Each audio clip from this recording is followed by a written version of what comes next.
Hello everyone, welcome back to Pawan's Code Hub and this is Pawan Markandi. So today is day 23 of our 100 days DSA challenge. So as part of our day 23, we are going to solve LeetCode 242 valid anagram problem. So first let us understand what is the problem description they have given, and after that we are going to see how to solve this problem in the brute force approach as well as in the optimized approach. Okay? So in the problem description they have given that, so given two strings s and t, return true if t is an anagram of s. So otherwise we have to return false. So first we have to see what is meant by anagram. So anagram means, so they will give two strings, right? So whatever the given strings, we have to check whether the characters which are present in one strings are present in other string or not. So if both the strings are contain the same characters, then those both the strings are called as anagrams. Otherwise those are not called as an anagram. Okay, so we have to check whether both the strings are anagrams or not. So if both the strings are anagrams, we have to return true, otherwise we have to return false. So that's our task to do in this problem. Okay, so now let us see some sample test cases, then you can get much better clarity on this. Okay, in the first sample test cases there are two strings, right, s and t. So if you see string s, so there will be characters called a, n, a, g or a, m. In the second string also there are same characters are available. So since the s and t are both containing the same characters, so these two are called as anagrams. So that's the reason we are returning here as true. Okay, now let us see some other sample test cases where both the strings are not anagrams. Okay, so if you see s, so here the characters which are present in s are r, a, t, and if you see second string, so the characters which are present in second string are c, a, r. So whatever the characters which are present in s, those are not available in string t. Okay, so that's why these two are not anagrams. So that's the reason we are returning here output as false. So this is how we are going to return the output as true or false based on the characters which are present in the both the strings. Okay,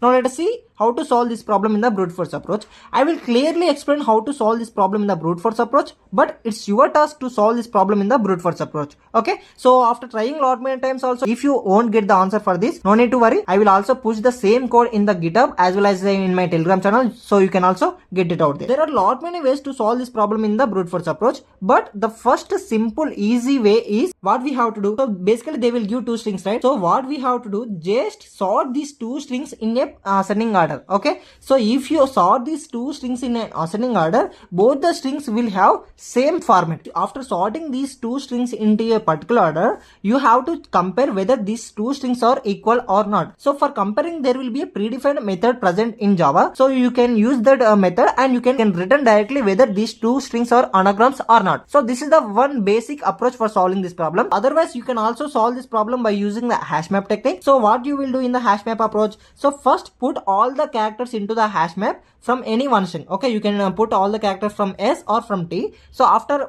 placing all the characters from one string into the hash map, so you need to compare the characters from another string whether that character is present in the hash map or not. Okay, so after that you need to decrement the frequency of that character. So if not, that character is not present in the hash map, directly you can return false. Okay, so like that you can solve this problem in the brute force approach. Okay, but solving this problem in the brute force approach is a not optimized way. Why? Because it is taking order of n log n time complexity for sorting this problem, isn't it? And you need to take an extra space for placing these two strings into a separate arrays, and after that for sorting also it is taking an extra space. Since it is taking an order of n log n, so which is much higher than order of n, so this is not an optimized way for solving this problem. But we can solve this problem with order of n time complexity and with order of 1 space complexity. Okay, so let us see how to solve this problem in the optimized approach. So what I am going to do for solving this problem in the optimized approach, I am going to take a new array. So that is called as a frequency array. Let us see what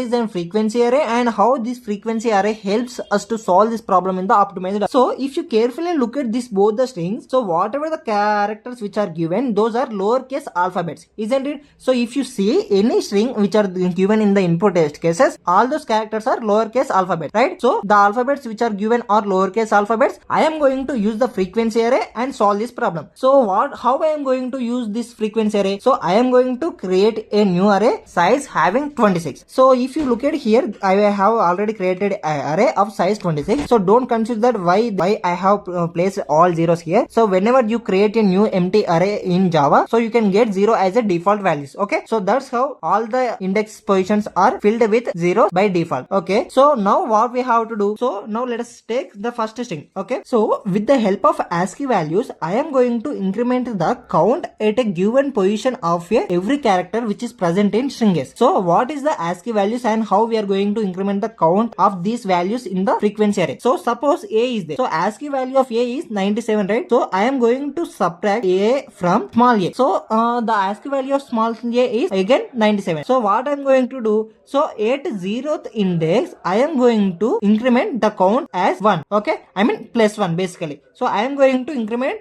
the count by plus 1. Okay, so here previously it is 0, right? So now I am wanted to make it as 1. So I changed it as 1. Okay, now what we will do? So you have to subtract every character from ASCII value of A only. So the next character is N here. So the ASCII value of N is 110. So again subtract 110 from ASCII value of A. Again it is 97. So if you subtract 110 from 97, then you will get 14. So at 14th index position, I am going to increment its value by 1. So where is the 14th index position? It is right. So here I am incrementing 0 by 1. So the new value will be 1. So after that, what I am going to do? Again, what is the next character here? A, right? So again we have to increment the count at a position by 1. So again it is only right. Again I am incrementing it by 1. So the answer will be 1 plus 1. It is 2. So like that, for all the characters you have to increment the count values at given respective positions. Okay. So now what we have to do? So similarly we have to do for the string T, but in the opposite direction. Now whatever the characters which are present in string A, so we are going to increment the position of that character by plus 1, right? So here we have to do by minus 1. Okay, so here we are going to decrement it by minus 1. So suppose A is there, right? So at A index position we are going to decrement it by 1. So here 2, right? So 2 minus 1, it will be 1. Next N. So N is the 14th index position, right? So I am going to decrement it by 1. So it will be again 0. And next A. So A is here, right? So it will be again 0. So like that we have to do this process for the entire string T also. Okay, after completing these two strings, you will again get all the index positions as 0. So if you won't get any single index position as 0, so if you get any index position other than 0 like minus 1 or plus 1, so then you can simply return these two strings are not valid anagrams. Okay, so that's how we are going to solve this problem in the optimized approach. So the time complexity of this problem is order of n. Why? Because we are going to traverse both the strings, so which will take order of n time, and the space complexity of this problem is order of 1, since we are going to use the fixed size array, right? So that's why it is order of 1. Now let us see how to solve this problem in the LeetCode. So here I am taking the two variables called m and n. So I am showing the length of both S and T strings in this m and n, and after that I am comparing the lengths of both m and n. So if both m and n are not equal, then directly I am returning false.